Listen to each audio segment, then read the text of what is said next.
bekal hidup yang harus kita usahakan. Jangan pernah zalimi orang, sebisa mungkin jangan pernah zalimi orang. Menzalimi orang maknanya adalah mengganggunya atau mengambil haknya. Itu namanya zalimi orang. Hati-hati dengan kezaliman apapun. Contoh, ini sudah ada kezaliman. Di perumahan ada jalan umum, kita parkir di luar. Zalimi orang tidak? Terganggu lah. Orang terganggu. Ini bukan jalan kamu. Ini jalan fasilitas umum. Kalau fasilitas umum tidak boleh jadi milik pribadi, jangan gunakan untuk pribadi, masukin. Kalau enggak ada garasi, parkir di luar sana, di luar kompleks. Adapun masuk kemudian mengganggu fasilitas umum tidak boleh. Sebagian orang, saya kadang ketemu orang, Ustaz ini udah ngaji tapi dikasih tahu enggak mau dengar. Subhanallah. Udah ngaji tapi dia kok enggak peka masalah ini. Sekarang dia dia beli tanah misalnya. Namanya tanah ya. Ya biasanya mundur dikit kan supaya dia bisa parkir, ada tamu. Dia ngepasin sampai full. Padahal rumah-rumah yang lain mundur, dia sendiri mau sampai full. Subhanallah, ini yang mengganggu. Udah ngaji tapi ngajinya kayaknya kok enggak ada dampaknya. Enggak boleh mundur dikit supaya kalau ada yang datang motor atau mobil ya. Dan sama-sama tahulah.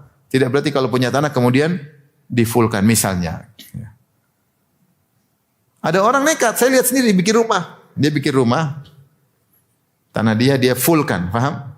Setelah fullkan, tempat sendalnya maju. Kan tempat pijakan, ya akhirnya kan masuk ke jalan umum. Ini dosa, enggak boleh. Jalan umum membuat orang sempit. Ada lebih canggih daripada ini, ikhwan juga ini. Dia bikin rumah ada padat full, terus dia tinggikan, di atasnya dia beginiin. Masya Allah. Jadi dia masuk ke jadi tanah dia 200 meter, itu bagian bawah, bagian atas 250 meter. Ini orang pinter banget. Tapi nggak boleh. Kalau tanah itu pemilikan sampai ke atas ke langit nggak boleh. Nggak boleh. Ini haram hukumnya. Dan dibahas dalam buku-buku fikih nggak boleh. Ya khi zalim, nanti zalim bertahun-tahun. Zalim nih. Itu jangan anggap sepele. Ini zalim. Antum punya mobil juga. Terus pakai solar, terus antum nyalain terus, kan asapnya masuk ke rumah tetangga. Zalim atau tidak? Zalim. Nanti merokok, orang batu-batu sebelah. Zalim atau tidak? Zalim. Istri anti zalim tiap hari. Cium bau asbak tiap hari kan kasihan. Kasihan. Zalim. Anak-anak. Jangan zalim, hidup jangan zalim. Sebisa mungkin tidak zalim. Zalim itu pertama adalah mengganggu orang lain. Itu namanya zalim. Makanya di antara haramnya rokok, la dharar wala dirar. Rokok itu mengganggu orang lain. Mengganggu diri sendiri, mengganggu orang lain. Tapi ya, meskipun ada manfaatnya katanya. Rokok ada manfaatnya. Di antara manfaatnya, pencuri tidak jadi masuk karena batu-batu mulu katanya. Enggak jadi nggak perlu pasang anjing di luar. Pokoknya ada batu-batu nggak jadi masuk. Manfaat menghalangi pencuri masuk ke dalam rumah. Manfaatnya menambah masukan para dokter karena banyak pasien yang yang kena penyakit paru-paru. Istilahnya. Jangan zalimi orang. Sebisa mungkin jangan zalimi orang. Kalau putar sesuatu jangan keras-keras. Ganggu orang nggak bisa tidur. Saya di kompleks luar biasa, ya Allah. Bikin konser, dukdak, ya Allah. Sore-sore sudah latihan, dukdak. Malam sampai, aduh, ini orang subhanallah. Dia pikir kita suka suara dia. Terlalu husnuzon. Tidak pada tempatnya. Kita pening dengar dia, tapi kita nggak bisa ngelarang. Mau diapain?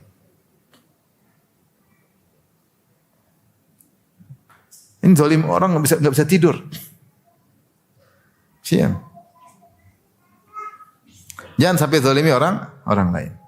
Di rumah hati-hati kalau tetangga siram air jangan sampai jadi becek di halaman orang lain. Sampah jangan tertinggal di luar sehingga aromanya masuk ke dalam orang lain. Usahakan jangan zalimi orang lah. Jangan zalimi orang. Sebisa mungkin. Ya, sebisa mungkin. Anak kita hati-hati kalau main di luar. Ngerusakin mobil orang, hati-hati. Jangan bilang anak-anak enggak ada dosanya, Pak. Iya, anaknya enggak dosa, ente yang tanggung jawab. Ini anak siapa ini? Nah, anak kita keluar ambil batu kemudian geret mobil orang kan rusak kan. Orang Indonesia kan sayang sekali sama mobilnya, ya enggak? Kalau di Saudi enggak terlalu, robek biasa aja. Indonesia kalau digeret gitu hatinya yang tergoret. Ini anak keluar bawa batu geret, ya kita tahu anak kita yang bikin, jangan pura-pura enggak tahu. Jangan sampai kita zalimi orang ya. Kita anak ini tidak berdosa, tapi kita yang tanggung jawab ya. Ya minta pengertian. Pokoknya jangan ada masalah sama orang dan itu mustahil kita enggak punya masalah, tapi berusaha jangan saya punya masalah sama orang. Lihatlah bagaimana Umar bin Khattab ketika ditikam. Ditikam, siapa yang tikam saya? Kata dia Majusi. Kata Umar, alhamdulillah tidak menjadikan kematian saya di tangan seorang muslim. Umar tidak ingin punya masalah sama orang muslim di akhirat. Saya kalau punya masalah sama orang muslim belum tentu yang menang.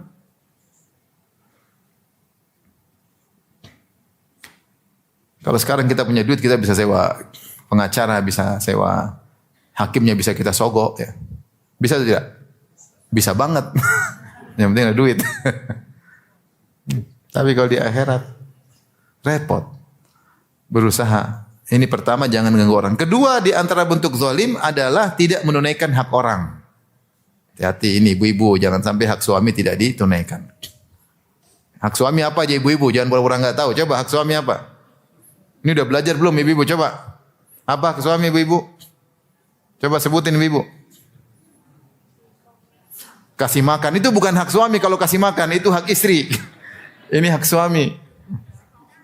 Apa hak suami ibu-ibu? Coba sebutin. Coba ayo. Nyediain kopi.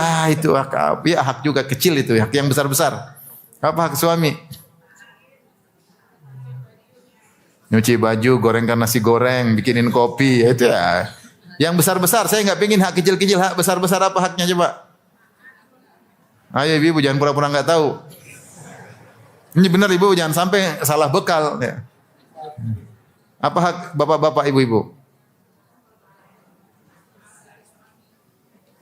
Kalau keluar rumah, minta izin sama suami.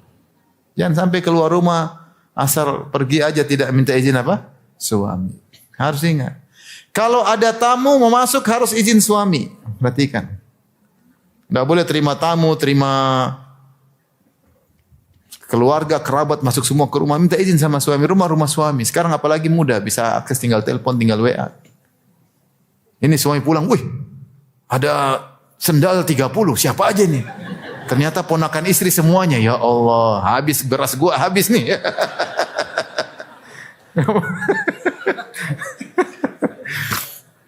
Tidak apa-apa suami jangan pelit. Cuma kasih tahu suami itu butuh penghormatan. Tahu-tahu kumpul lah itu. Oh, om. Berapa lama? Sebulan om mau tinggal sini. Masya Allah. Ini roti belum laku-laku dari kemarin. Jadi jangan terima tamu kecuali dengan izin apa? Suami. Bahkan para ulama mengatakan bahkan kakak adiknya enggak boleh masuk rumah kecuali dengan izin apa? Suami. Kecuali rumah itu ibu yang bangun. Ibu yang beli. Ya, kalau suami yang bangun, nggak boleh. Harus minta izin apa? Suami. Ini hak suami, jangan dilalaikan. Apalagi ibu di antara hak suami. Kalau minta jatah nggak boleh ditunda. Nah, itu yang saya tunggu-tunggu dari tadi nggak dibilang. Ibu ini pura-pura lupa, pura-pura nggak tahu. Padahal itu hak yang paling ditekankan oleh Nabi SAW. Idza da'at, kalau ada seorang laki-laki ila da'ar rajul mar'atahu ila firashihi fa'abat fabata ghadban la'anat al-malaikatu tusbih. Kalau seorang laki-laki ngajak istrinya untuk berhubungan kemudian istrinya tidak mau tanpa ada alasan syar'i, maka suaminya ngambek, tidur ngambek, maka malaikat melaknat wanita ini. Subhanallah. Ibu senang dilaknat sampai pagi hari. Kalau coba kalau suami ngajak jam 8 malam, terus ibu enggak mau, sampai subuh jam 8 sampai subuh berapa jam coba hitung? 9, 10, 11, 12, 1, 2, 3, 4, 8 jam setengah ibu dilaknat malaikat. Terus besok mau jadi panitia pengajian. Ngaco. Gimana menjadi panitia pengajian? Dilaknat malaikat 8,5 jam. Mending kalau suaminya ngajak jam 1 kan cuma tinggal 3,5 jam. Ini jam 8 sudah ngajak terus semuanya ngambek. Dia ambil guling kemudian dia peras. Dia genggam guling tersebut tidak ada faedahnya. 8,5 jam laknat, besok jadi panitia pengajian. Ingat, ini hak suami. Di antara hak yang sangat urgen. Sampai Nabi berkata, wa in kanat ala qatab, meskipun dia sudah berada di atas pelana onta. Kalau suaminya sudah kepingin atau istrinya sudah di atas pelana onta, suaminya kepingin harus turun. Wa in kanat ala tanur, dalam sebuah riwayat meskipun dia lagi masak, lagi bakar roti, suaminya kepingin, dia harus sambut panggilan suami. Meskipun rotinya hangus, kata para ulama, enggak ada masalah. Roti hangus berapa ribu sih? Tapi kalau udah ada suami yang hangus.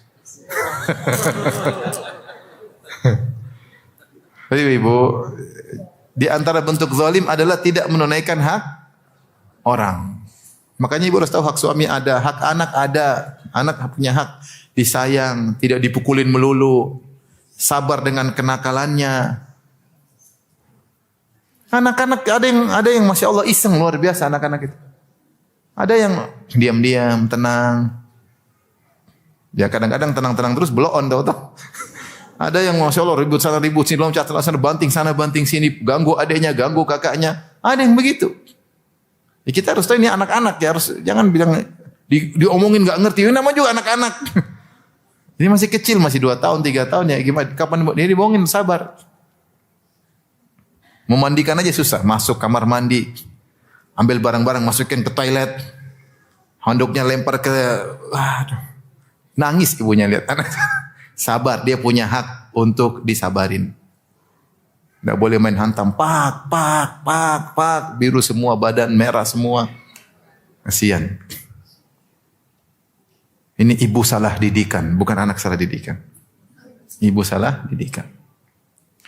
Ingat, hak suami, hak anak harus diajarin, bukan cuma kasih HP aja, kasih duit, diajarin. Dia merojah, ajar sholat, dinasihatin, ngobrol bersama, dekat hati sama si anak, dipeluk, kalau nangis didekap. Itu hak anak. Hak orang tua juga jangan ditinggalkan. Tapi bapak-bapak, apa hak istri? Hah? Kasih makan. Ya benar, tadi sudah benar. Kasih makan. Udah gemuk selesai tugas.